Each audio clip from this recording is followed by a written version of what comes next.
Assalamualaikum warahmatullahi wabarakatuh. Waalaikumsalam warahmatullahi wabarakatuh. Alhamdulillahi rabbil alamin. Asyhadu an la ilaha illallah wahdahu la syarika lah. Waliyus salihin wa asyhadu anna sayyidana wa nabiyyana Muhammadan abduhu wa rasuluh.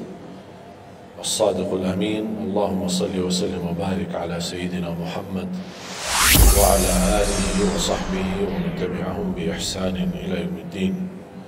Subhanaka la ilma lana illa ma 'allamtana innaka antal alimul hakim.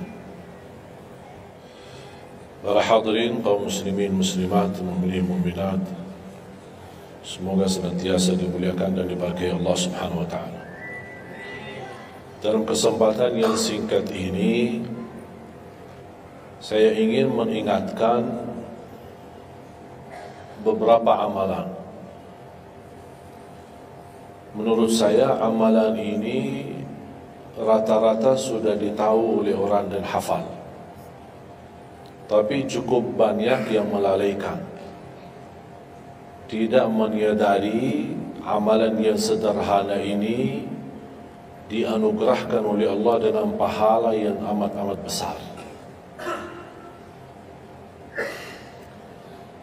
Yang pertama, bacaan Al-Quran. Banyak orang yang malas membaca karena tidak bisa baca, atau alasan tidak mengerti artinya. Daripada saya baca tak faham artinya, mendingan tak usah baca. Itu bisikan syaitan. Yang membisiki seperti ini adalah syaitan. Buat apa kamu baca? Kan kamu tak faham. Mendingan tak usah baca, supaya kita meninggalkan bacaan Al-Quran. Sedangkan dijanjikan oleh Allah SWT dan juga Rasulullah SAW, setiap satu huruf 10 kebaikan, bukan setiap amal. Semua hitungannya dengan amal. Salat 5 waktu dapat pahala 50, salat duha dapat pahalanya, salat qiyamul lail ada pahalanya, sunnah fajar sebelum azan, sudah azan sebelum salat, itu pahalanya sama dengan dunia dan seisinya, seluas dunia dan seisinya. Ini sunnahnya. Kira-kira gimana yang wajib? Rasulullah SAW bersabda di hadis yang sahih, la aqulu alif lam mim harf, walakin alifun harf wa lamun harf wa mimun harf. Alif lam mim bukan satu huruf, tapi alif satu huruf, lam satu huruf, mim satu huruf. Cuba kalau kita baca setiap hari satu halaman aja, berapa kita mendapatkan nilai pahala? Hitung, silakan, bawa kalkulatornya dan hitung sendiri. Tak ada yang sia-sia di sisi Allah. Membaca Al-Quran walaupun tidak memahami isinya, tetap terhitung setiap satu huruf 10 kebaikan. Berarti anda tidak sia-sia membaca Al-Quran walaupun tidak faham. Ada orang membaca tapi berbata-bata. Dia merasa salah bacaannya, keliru. Dia sudah berusaha belajar tapi itu kemampuannya. Didatangi syaitan, dibisikin, salah mulu bacaan kamu, tak benar bacaan kamu, wakaf tidak benar, panjang pendeknya tak benar, apalagi hukum tajwid tak benar. Bisa keliru, bisa dosa. Astagfirullah, dosa ya. Udah, terima kasih syaitan. Malah dia terima kasih lagi sama syaitan. Dibisikin, didengarin, diterima, langsung dia rubah, tidak baca. Alasannya takut dosa. Padahal ada berita gembira dari Rasulullah SAW, al-mahiru bil-Qur'ani ma'as safaratil kiramil barara. Yang mahir dalam membaca Al-Quran, nanti di hari kiamat dia bersama malaikat safara kiram barara. Terus ya Rasulullah, gimana keadaan yang berbata-bata itu? Gimana? Walladhi yatata'ta'u fi wa huwa alaihi syaq lahu ajran. Barang siapa yang membaca tapi masih berbata-bata dalam bacaannya, bukan dosa, justru 2 pahala. Satu, karena dia mau baca Al-Quran. Kedua, karena ada berbata-bata, kesulitan dalam membaca. Allah menghargai kesulitan, Allah berikan pahala. Berarti tidak ada rugi sama Al-Quran. Semenjak saya mengambil keputusan tidak memegang HP, saya sadari betapa banyak kita rugi berjam-jam, berhari-hari, berminggu-minggu, bahkan bertahun-tahun kita jauh dari Al-Quran. Aku heran ketika mendengar ada orang yang bisa lewat 1 bulan tapi tidak khatam Al-Quran. 1 bulan, 30 hari, berarti minimal setiap hari 1 juz. Dikali 30 hari 30 juz. Ada orang 1 tahun dah khatam-khatam. Syukur kalau khatam di bulan suci Ramadan 1 kali. Habis Ramadan dia tutup Al-Quran. Mohon maaf, ketemu lagi di tahun depan pas Ramadan lagi. Ini keadaan kita. Makanya orang berkata, negeri kita bermasalah terus, negeri kita politiknya begini, negeri kita selalu ada ini. Perbuatan tangan kita. Di mana kita jauh hubungan kita sama Allah, Allah hantarkan musibah sampai kita sadar memperbaiki hubungan kita sama Allah. Salatnya, Qur'annya, ibadahnya, itu kunci memudahkan dan mengatasi semua masalah. Silahkan rubahkan pemimpinnya berkali-kali, rubahkan aturan negaranya berkali-kali, tidak akan bisa terjadi kebaikan kecuali hubungan kita dari Allah Subhanahu wa taala. Semakin baik hubungan kita, semakin dekat, Allah yang urus. Tapi kalau kita mengurus sendiri dan kita jauh dari Allah, ya silakan. Kata Allah, silahkan. Wakaltuhu ila nafsi. Aku tinggalkan dia untuk dirinya sendiri. Dan siapa kira-kira yang bisa mengurusi dirinya kalau bukan pertolongan Allah SWT?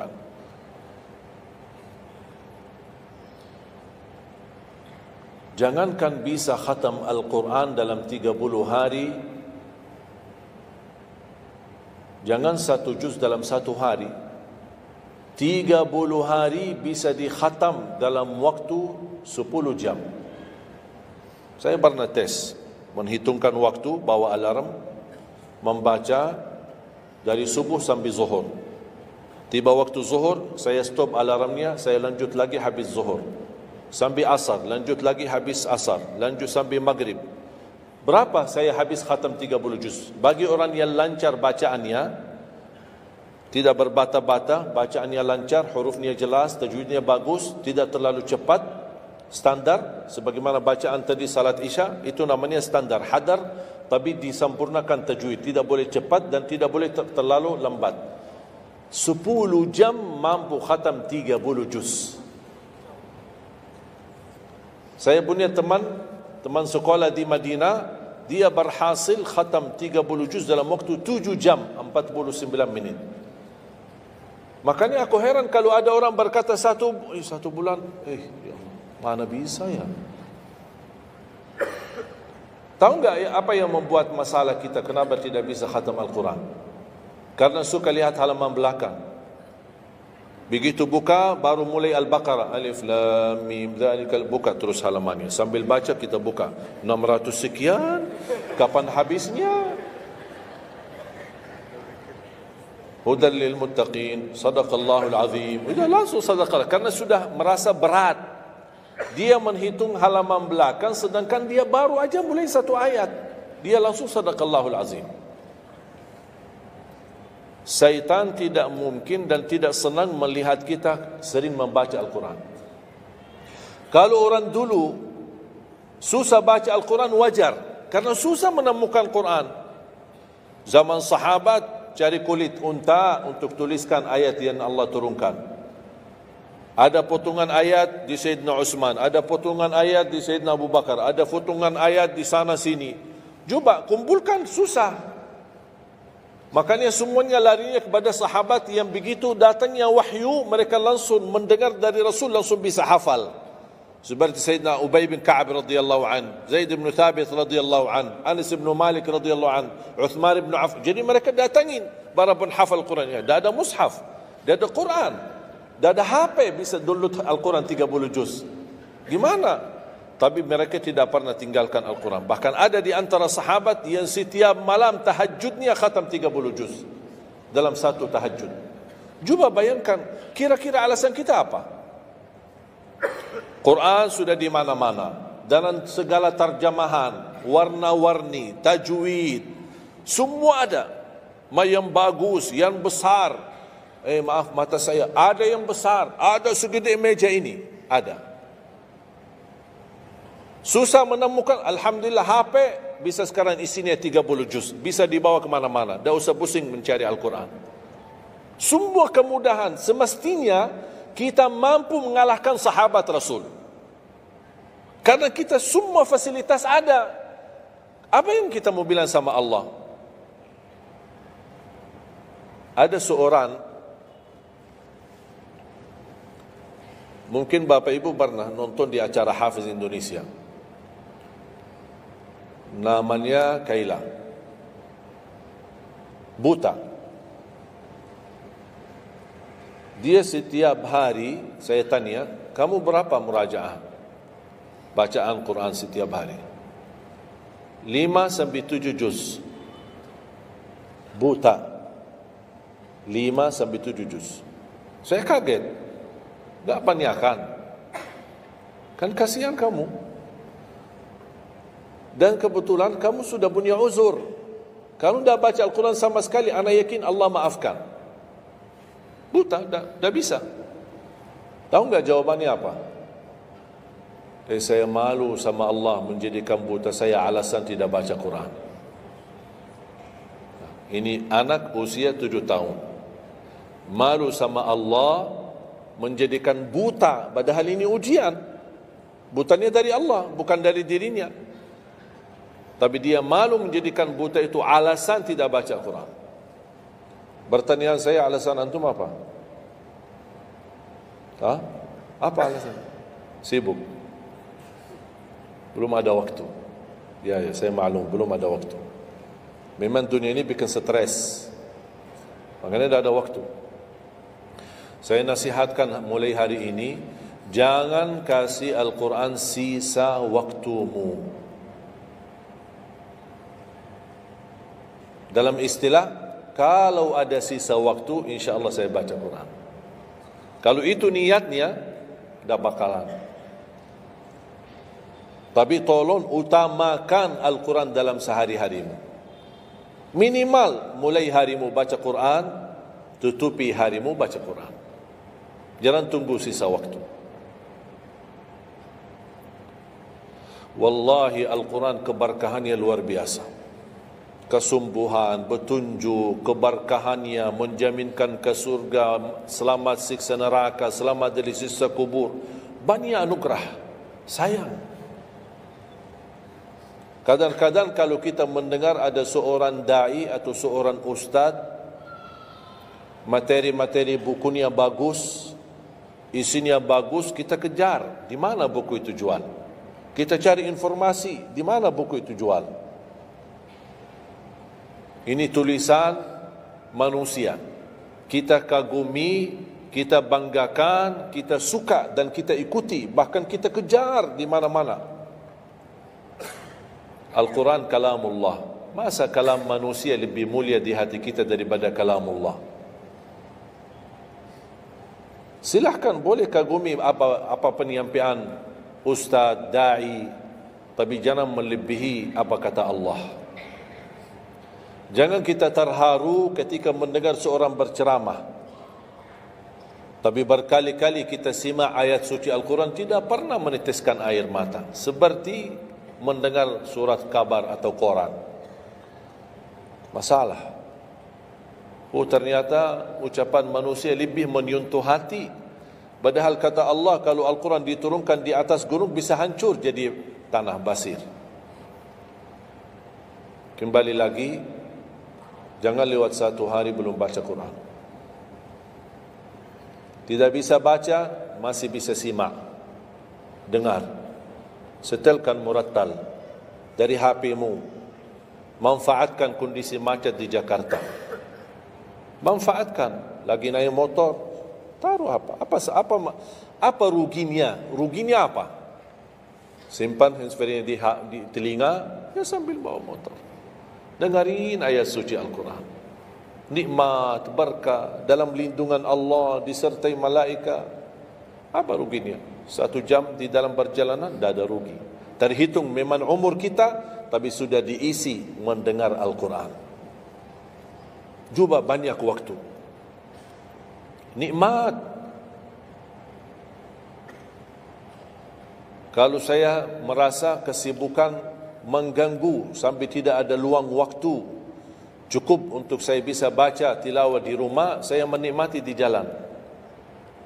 Apalagi kalau mau pergi ke acara, apalagi kalau keluar kota, berjalan lumayan jauh, nikmat. Ya Allah, mudah-mudahan macet terus.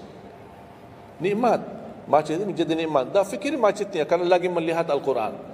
Beda sama orang, hanya sepanjang berjalan cat HP, HP. Merasa bosan. Sudah semua cat sudah dilewati, semua SMS sudah dibalas, semua pesan-pesan sudah dibaca. Akhirnya bosan. Macet mulu ini Jakarta. Nanti temannya di sebelah, kalau bukan macet, bukan Jakarta loh. Itu habis waktu, sia-sia. Padahal Al-Quran ini kita baca tidak mesti dalam keadaan wudu. Apalagi kita dalam perjalanan, kita naik motor atau naik mobil, kita bisa dengan handphone kita, HP kita. Ada orang terus, gimana saya membawa Al-Quran terus saya tidak berwudu? Kan kamu menyentuh HP, bukan menyentuh Al-Quran. Bersentuhan dengan HP. Jadi saya harap, sekali lagi mohon dengan sangat, kalau boleh terima permohonan saya, tolong tinggikan perhatianmu kepada Al-Quran. Ingin berkah rezeki, berkah umur, sihat wal afiat, bahagia selamat dunia akhirat, tolong perhatikan Al-Quran. Semakin banyak perhatian kamu kepada Al-Quran, semakin banyak perhatian Allah kepadamu. Terserah kamu milih.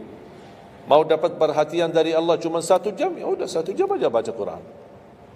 Mau perhatian dari Allah selalu, udah selalu bersama Al-Quran. Karena ini Al-Quran kalamullah, bukan makhluk, bukan diciptakan, diturunkan. Kalamullah, ucapan Allah subhanahu wa ta'ala. Masa kita tidak tertarik? Cukup karena ini kalamullah, itu sudah cukup membuat kita tertarik. Masa kalam manusia lebih kita tertarik daripada kalamullah? Belum apalagi dijadikan setiap satu huruf 10 kebaikan.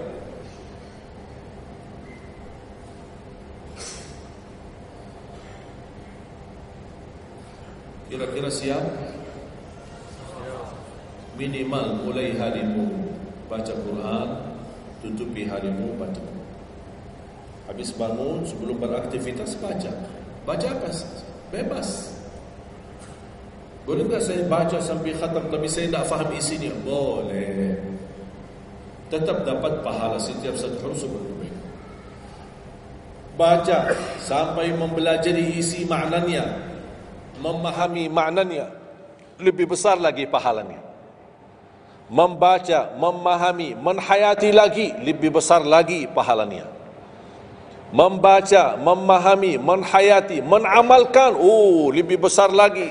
Kalau tidak bisa meraih semua pahala itu, ya paling minimal pahala bacaan. Kalau saya tidak dapat meraih pahala menhayati, pahala memahami, pahala menamalkan, apalagi saya orang awam tidak begitu mengerti apa yang semestinya saya amalkan, la yukallifullahu nafsan illa wus'aha. Amalkan sesuai kemampuan. Ada pelajaran ayat yang dibacakan tadi, kita bisa ambil maknanya, kita mengambil kesimpulannya. Jangan kita menjadi seperti golongan yang datang hari kiamat malah minta tolong diselamatkan oleh Allah dari neraka. Kalau di hari kiamat tidak bisa saling menolong, tidak bisa. Sekarang kita masih bisa saling membantu dan saling menolong. Dan di antaranya menolong diri sendiri. Jangan menunggu di hari kiamat. Jangan kita bisa menolong, tolong menolong. Di hari kiamat orang tua tidak bisa menolong anaknya. Anaknya pun larikan diri daripada orang tua. Tak ada yang mau kenal. Cuba baca akhir surat Abasa.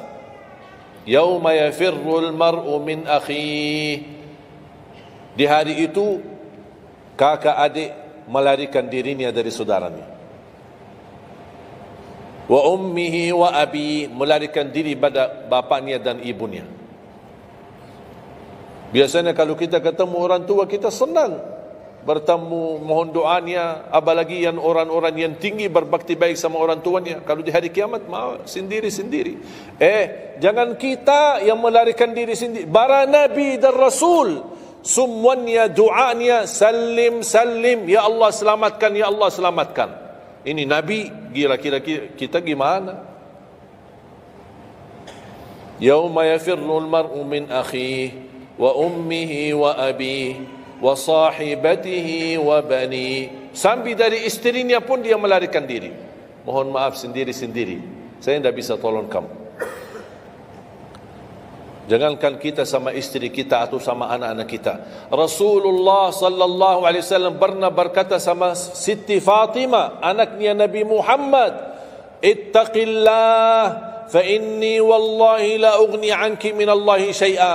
Hei anakku Fatimah, bertakwalah kepada Allah, karena aku tidak bisa membantu kamu nanti di kemudian hari. Sendiri-sendiri. Salim salim. Selamatkan ya Allah. Ini kesempatan. Sebelum kita menjadi na'udzubillah salah alamat daripada ke surga menjadi ke neraka, kita sekarang perbaiki kemana arahan kita, kemana jalan kita. Kita yang milih, tidak ada yang memaksa. Taat, Allah hanya menyuruh kita taat, tapi Allah tidak pernah maksa. Kira-kira kalau tidak salat dapat pukulan? Dapat pukulan? Ada yang memukul kita? Ada yang melemparkan kita dalam batu sampai bata kepala kita? Ada? Tidak ada. Taat, Allah menyuruh taat, tapi Allah tidak pernah maksa. Sama juga syaitan, menyuruh kita dosa maksiat, tapi syaitan tidak pernah maksa kita. Sebagaimana ayat tadi dibacakan, ayat surah Ibrahim ayat 22, syaitan berkata, aku tidak punya kuasa di atas kalian, tapi aku hanya menyuruh kalian terlalu cepat taati. Kata syaitan, terlalu cepat respon, aku hanya menyuruh. Da'autukum fastajabtum li. Makanya sekarang jangan menyalahkan, saya tidak bisa bantu kalian, dan kalian pun tidak bisa bantu aku. Kita dua-duanya dijerumuskan dalam neraka, na'udzubillah min dzalik. Oleh karena itu, jemaah sekalian, kesempatan, mumpun masih kita umur, masih punya kesehatan, manfaatkan. Karena akan datang satu saat, sekarang bukan masalah umur, masalah sehat. Tiba-tiba bisa sakit, virus di mana-mana. Kemarin saya punya saudara saya baik-baik aja, tidur, bangun sakit. Sampai matanya, mukanya macam, sakit. Tiba-tiba. Tak bisa berbicara baik-baik, tak bisa baca Al-Quran dengan baik, tak bisa salat dengan baik. Ini kan mengganggu.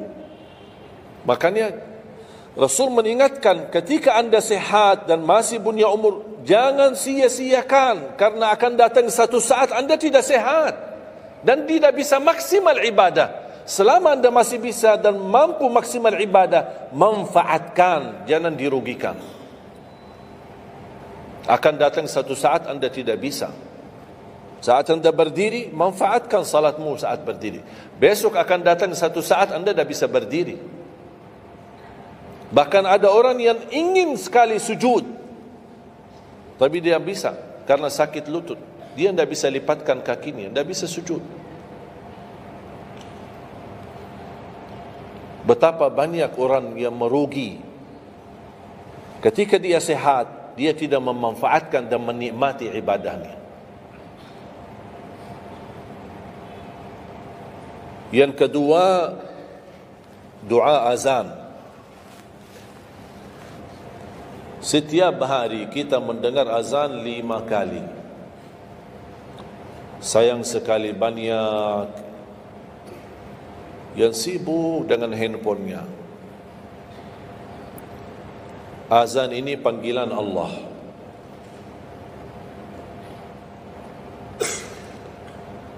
Barang siapa, kata Rasulullah SAW, mengikuti perkataan muazzin,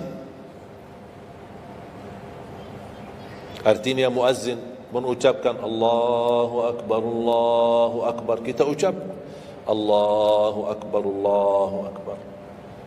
Asyhadu an la ilaha illallah, asyhadu an la ilaha illallah, asyhadu anna Muhammadar Rasulullah, asyhadu anna Muhammadar Rasulullah. Habis wa asyhadu anna Muhammadar Rasulullah, kita berkata wa ana asyhadu an la ilaha illallah wahdahu la syarikalah wa anna Muhammadan abduhu wa rasuluh. Raditu billahi rabba wa bi Muhammadin nabiyya wa bil islami dina. Sebagaimana diriwayatkan Imam Muslim.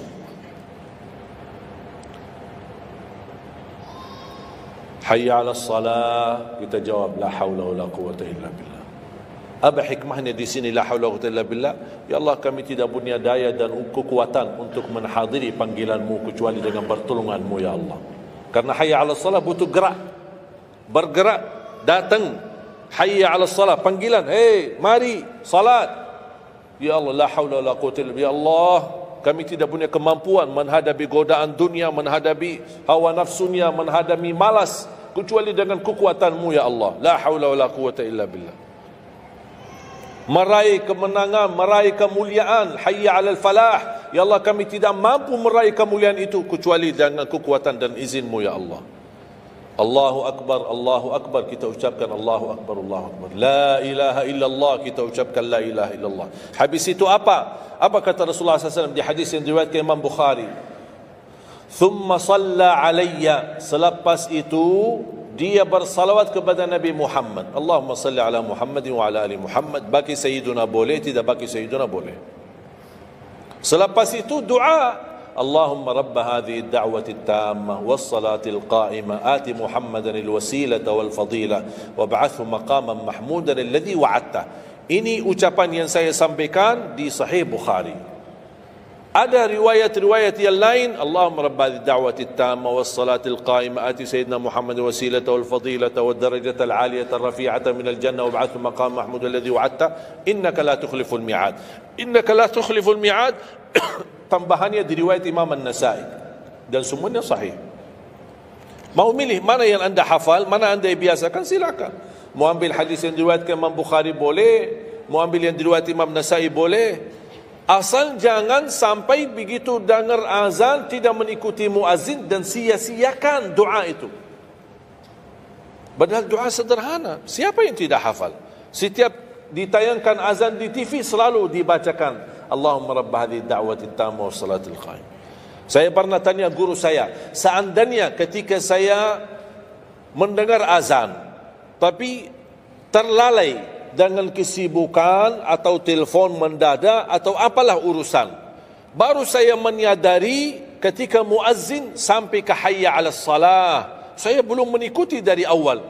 Gimana caranya biar saya tidak rugi dalam pahala? Kata guru saya, ulang sendiri dari awal. Allahu Akbar, Allahu Akbar, Allahu Akbar, Allahu Akbar. Asyhadu an la ilaha illallah, asyhadu an la ilaha illallah, asyhadu anna Muhammadar Rasulullah. Sampai mendapat mengikuti muazzin dalam sisa azannya.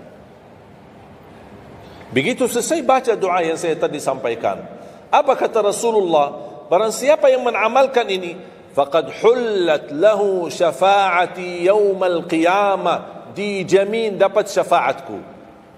5 kali kesempatan tertulis nama kita, jaminan dapat syafaat Nabi Muhammad, tapi kita sia-siakan. Siapa yang tidak mau syafaat Nabi Muhammad? Ini kesempatan. Jangan tunggu hari kiamat baru saya minta, ya Rasulullah tolong syafaatkan. Ini Rasul sudah menawarkan ini sekarang. Mau enggak dapat syafaatku? Ikuti muazzin dan baca doa azan, kemudian dapat syafaatku. Berapa minit? Tak sampai 2 minit. Ikuti muazzin, selesai azan, doa ini tak sampai 2 minit. Allahumma salli ala Muhammad wa ala ali Muhammad. Allahumma rabb ad-da'wati at-tammah was-salatil qa'imah ati Muhammad. Dan sampai akhir. Innaka la tukhliful mi'ad. Berapa lama? 2 minit? 3 minit? Tak apa-apa, 5 minit. Tapi dapat jaminan syafaat Nabi Muhammad. Hanya waktunya cuma 5 minit. Kira-kira siap? Mulai hari ini? Menurut saya, yang saya sampaikan wallahi sederhana. Sangat sederhana. Tapi butuh perhatian aja. Butuh perhatian. Yang ketiga, jangan tinggalkan sunnah qabliyah subuh. Walaupun anda malas menjaga sunnah qabliyah ba'diyah. Kalau anda merasa diri malas, banyak kan ada sunnah qabliyah ba'diyah. Kan ada sunnah qabliyah zuhur, ba'diyah zuhur, ada qabliyah ba'diyah maghrib, ba'diyah isya, qabliyah subuh. Kalau anda merasa malas melaksanakan sunnah-sunnah, minimal jangan tinggalkan sunnah subuh. Pahalanya lebih besar daripada dunia dan seisinya. Walaupun anda telat bangun, sudah kesiangan, tetap wajib ambil air wudu, laksanakan sunnahnya, baru salat subuhnya. Walaupun anda bangun jam 11 siang. Tetap banyak orang karena ketiduran dan terlewat waktunya, dia tidak salat subuh. Terus ini hutang, wajib bayar. Dan tidak bisa besok ganti subuh 2 kali. Tidak ada di dalam agama. Subuh, ya udah, ya Allah, nawaitu salat subuh yang kemarin karena saya ketiduran lillahi ta'ala. Sudah bisa. Apa kata? Ini bukan, mohon maaf, ini bukan kata saya. Supaya orang jangan, ini pendapat baru. Bukan kata saya, tapi kata Rasulullah SAW. Bukan kata Majlis Ulama Indonesia, bukan kata saya, bukan kata siapa-siapa. Kata Rasulullah sallallahu alaihi wasallam di hadis yang sahih, "Man nama an salatin aw nasiyaha falyusalliha mata dzakaraha, la kaffarata laha illa dzalik." Ya Allah, terima kasih ya Rasulullah. Sepertinya Rasul sudah diberitahu umatnya bakal ketiduran banyak dari salat. Makanya sudah diberikan solusi. Seandainya ketiduran, ini juga kata Rasulullah, man nama an salatin, silahkan nanti anda pas pulang buka di Google, biar lihat sanad hadisnya ini. Oh, Syekh Ali kau bawain hadis yang dah benar ini. Silahkan. Tahu, kenal enggak Syekh Google? Syekh Google kenal? InsyaAllah semua ilmu dia tahu. Tinggal masukin aja. Barang siapa yang ketiduran dari salat, hadis. Terus klik, dia keluar. Semua dasarnya apa itu dijelaskan. Semua. Mu bahasa Arab ada, mu bahasa Indonesia ada, mu bahasa Inggris pun ada. Syekh Google hebat. Man nama an salatin aw nasiyaha falyusalliha mata dzakaraha la kafarata lahu illa dzalik. Barang siapa yang ketiduran, coba ketiduran. Tidur menurut ulama dianggap uzur. Pernah istri saya ketika saya keluar kota, dia hubungi dan dia bangun kesiangan, kira-kira jam 8. Dia telepon dengan nangis-nangis. Kenapa nangis? Sakit? Enggak, ketiduran tadi subuh. Ya udah, ambil air wudu, salat subuh. Rasulullah aja pernah ketiduran dari salat subuh. Yang tidak boleh, jangan terlalu sering. Kalau sekali-kali karena sakit, terlalu lelah, capek, Allah maklumlah kita manusia lemah. Tapi jangan setiap hari ketiduran. Ya Allah, maaf ketiduran ya. Kira-kira di jam kantor, kalau setiap hari kita telat alasannya, ya maaf bos, ketiduran. Besok lagi alasan yang sama, maaf ketiduran. Besok lagi alasan yang sama. Kira-kira gimana? Dipecat enggak? Dipecat. Malu kita, sama manusia aja tidak berani kita dengan alasan yang sama, kita selalu itu aja. Masa sama Allah kita berani? Sekali-kali boleh uzur. Capek, sakit. Sekali-kali, tapi jangan terlalu sering. Ketika kita bangun, jam berapapun, wajib laksanakan. Karena kata Rasulullah, tidak ada kafarah yang lain. Tidak ada kata ganti dengan uang, atau ganti dengan sedekah, atau ganti dengan, tidak bisa. Tunaikan. Falyusalliha, kata Rasulullah. Falyusalliha, segerakan salat itu jam berapapun, walaupun kesiangan.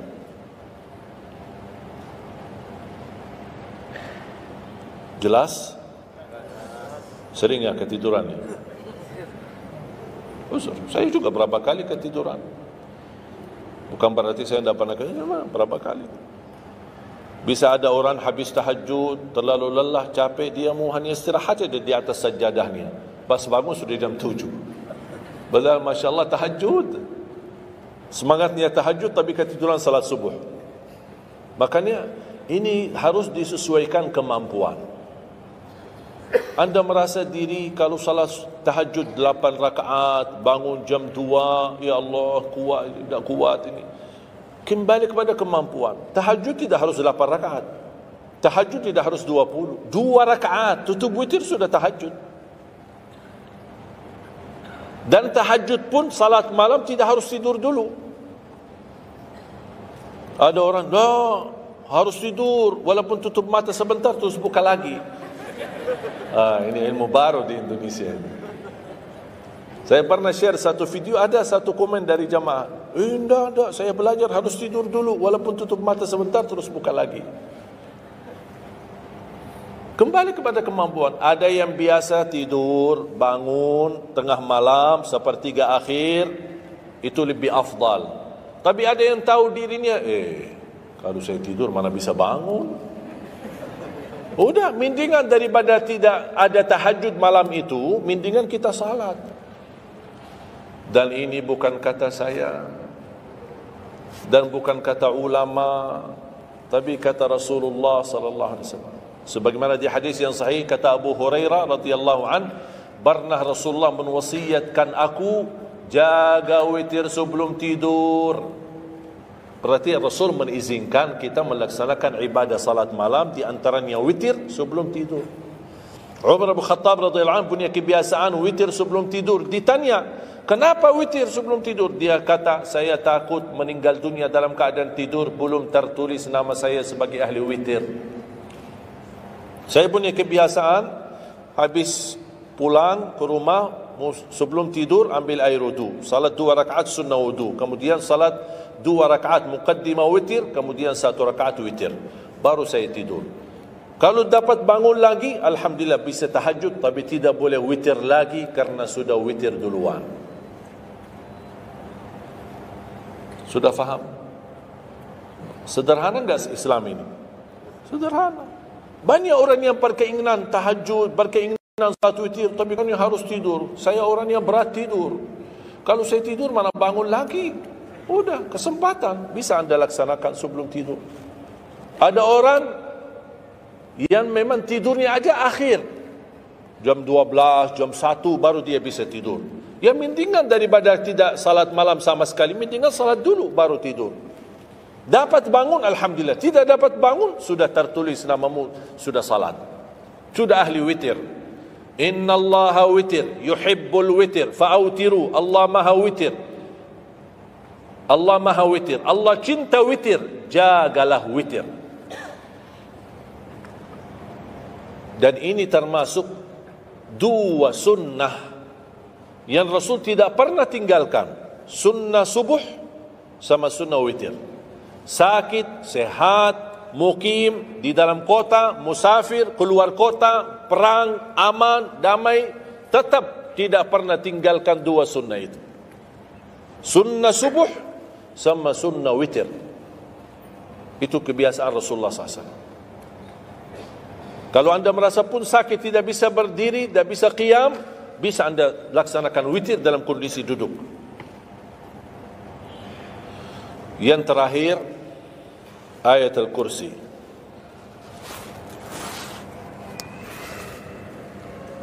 Jangan tinggalkan ayat Al-Kursi lepas salat.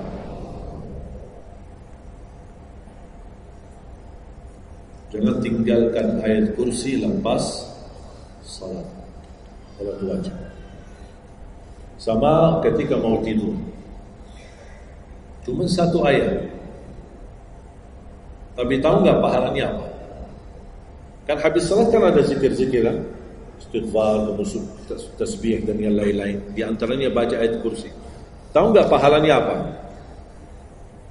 Ada yang pernah baca pahalanya apa? Barang siapa yang membaca ayat Al-Kursi setiap habis salat fardu, Laisa bainahu wa bainal jannati illa an yamut. Tidak ada sesuatu yang mampu menghalanginya masuk surga kecuali menunggu mati. Cuma baca ayat kursi. Dan ketika mau tidur, lagi buru-buru, ada meeting, ada rapat, ada urusan mendadak, habis salat, astaghfirullah, astaghfirullah, astaghfirullah, Allahumma antas salam wa minkas salam, sampai selesai, langsung baca ayat kursi. Terus subhanallah itu yang lain-lain gimana? Dapat apa? Sambil jalan naik motor, subhanallah, subhanallah, subhanallah, subhanallah, sambil jalan.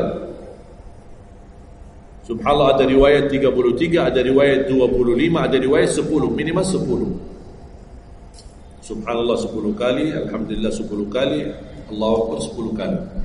Itu yang paling sederhana. Saya bagikan ini, biasanya kalau saya isi di kementerian atau di pejabat, saya kasih zikir-zikir begitu. Pak, subhanallah cuma 10 kali. Biasanya kita tahu 33. Lah ini khusus buat pejabat.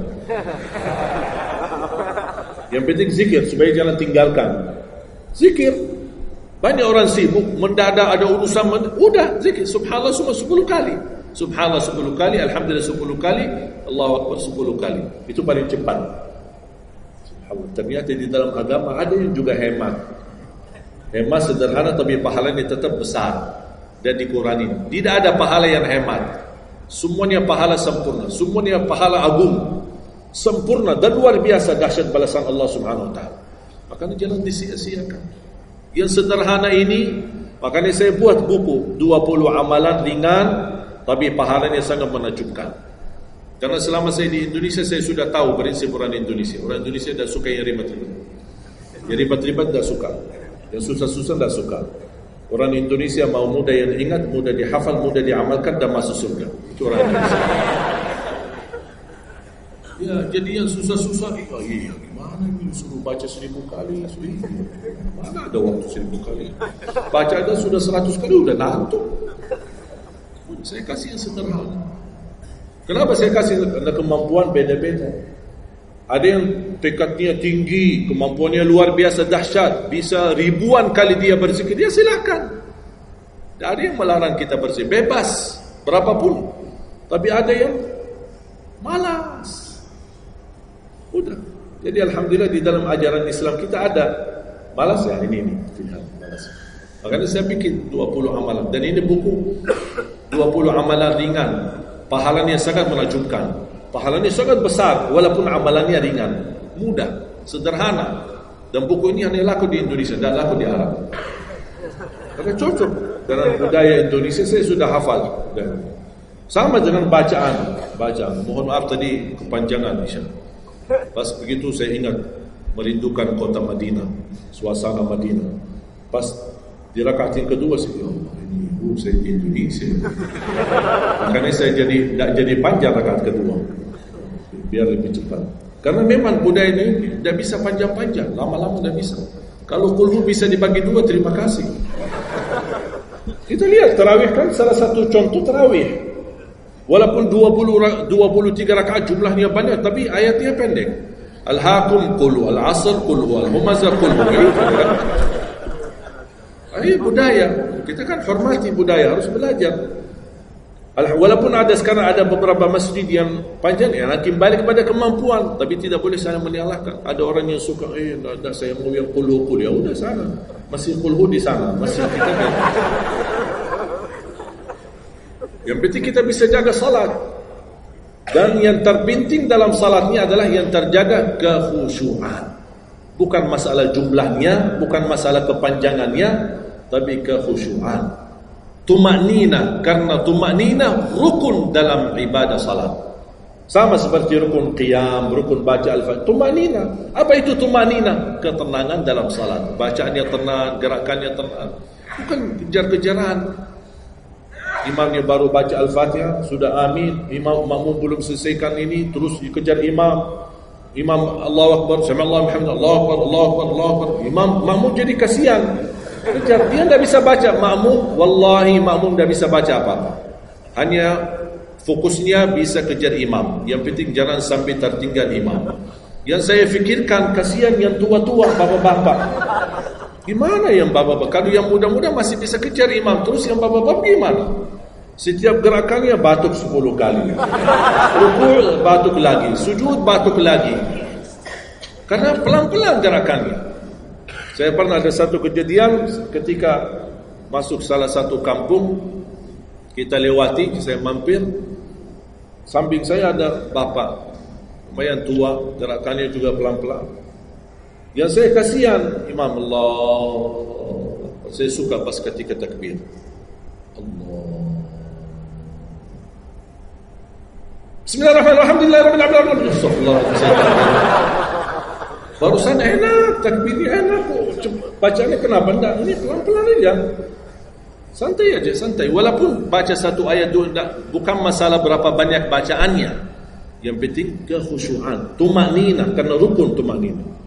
Allahu Akbar, sami Allahu bihamdihi. Saya lihat bapak ini yang sebelah saya masih bisa kejar imam. Bapak ini dah kejar-kejar. Imam sudah rukuk, bapak belum rukuk. Begitu imam sami Allahu bihamdihi, bapak dah jadi rukuk, diikut sami Allahu bihamdihi. Astagfirullahalazim.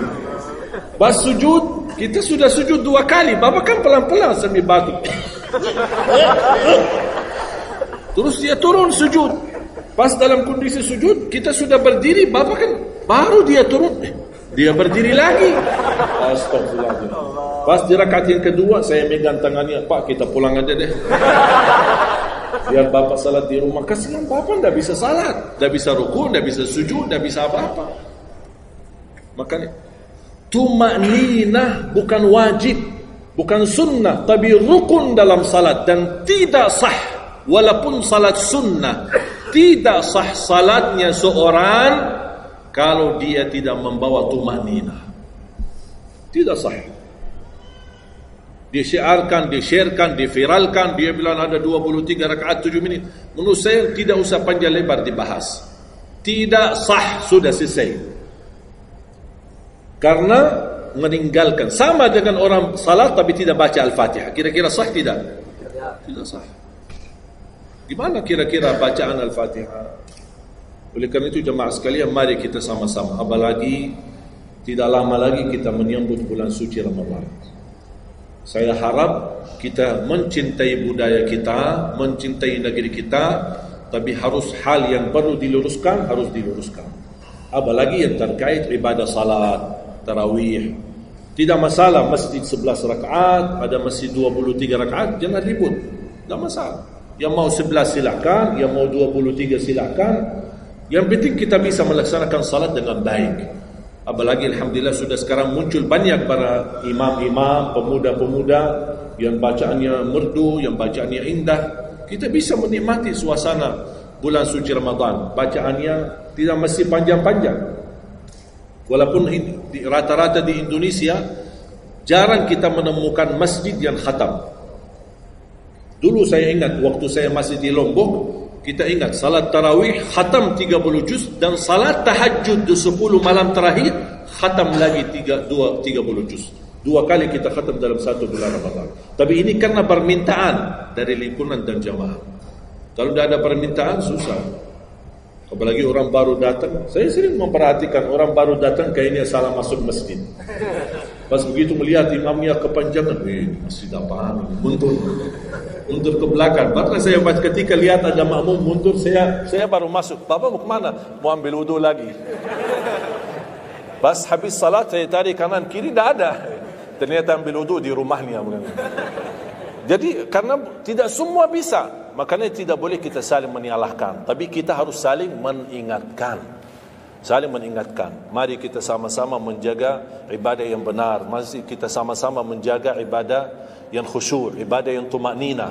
Mudah-mudahan amalan-amalan yang saya sampaikan tadi, mudah-mudahan bisa diingat, bisa dihafal dan mudah diamalkan. Masih ingat kan? Atau perlu saya ulang?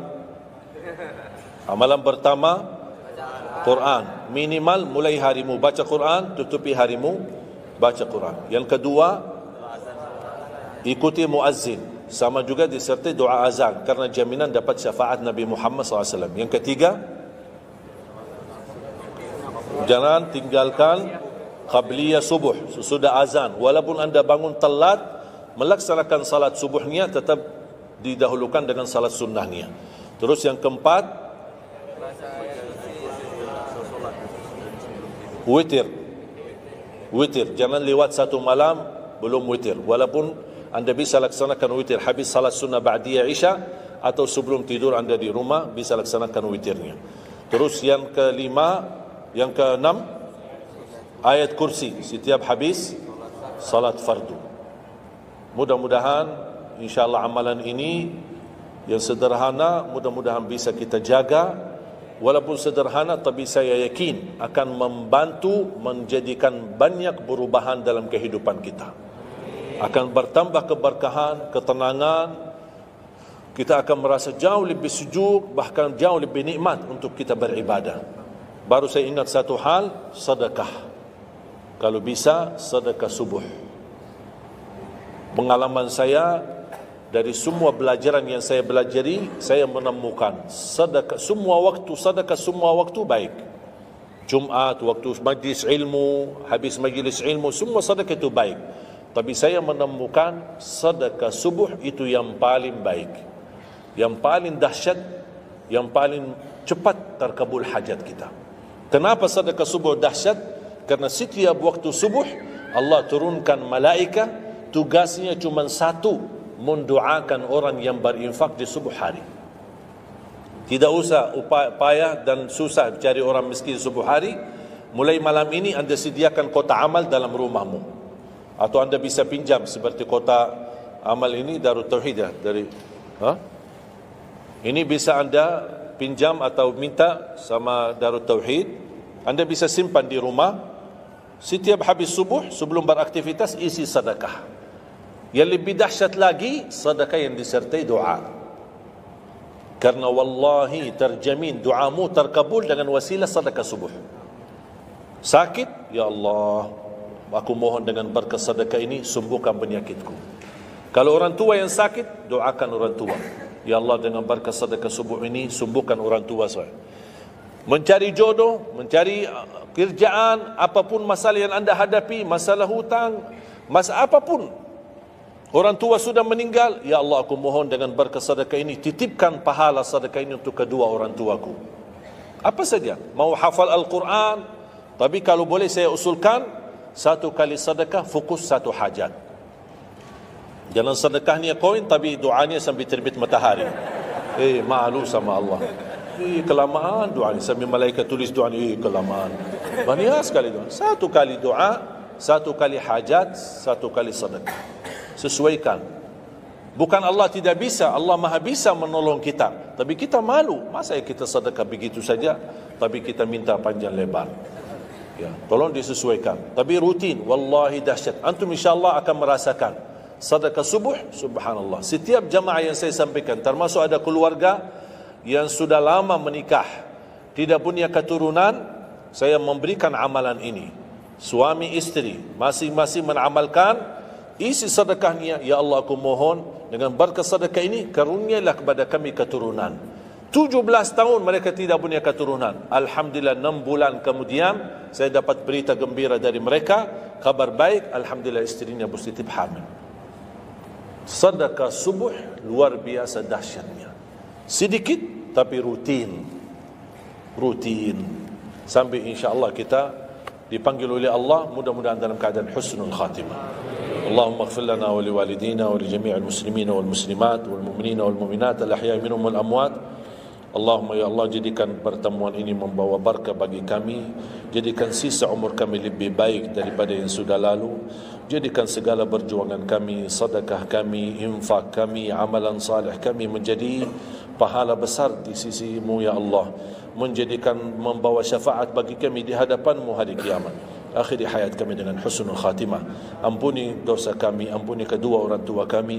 Ya Allah, aku mohon untuk semua jemaah yang hadir, selepas majlis ini masing-masing pulang sudah diampuni segala dosanya, disucikan hatinya, dibersihkan jiwanya, diselamatkan setiap langkah-langkahnya. Jadikan kami semua penghafal Al-Quran, berakhlak-akhlakul Quran, menjadi ahlul Quran, pencinta Al-Quran, dan di hari kiamat mendapatkan syafaatnya Al-Quran.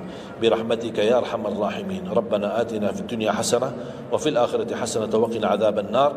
Wa sallallahu ala sayyidina nabiyina Muhammad wa ala alihi wa sahbihi wa baraka wa sallam. Walhamdulillahi rabbil alamin.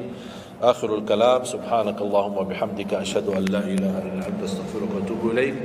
Assalamualaikum warahmatullahi wabarakatuh. Semoga bermanfaat yang sudah subscribe. Semoga diberikan kesehatan dan keberkahan. Wassalamualaikum warahmatullahi wabarakatuh.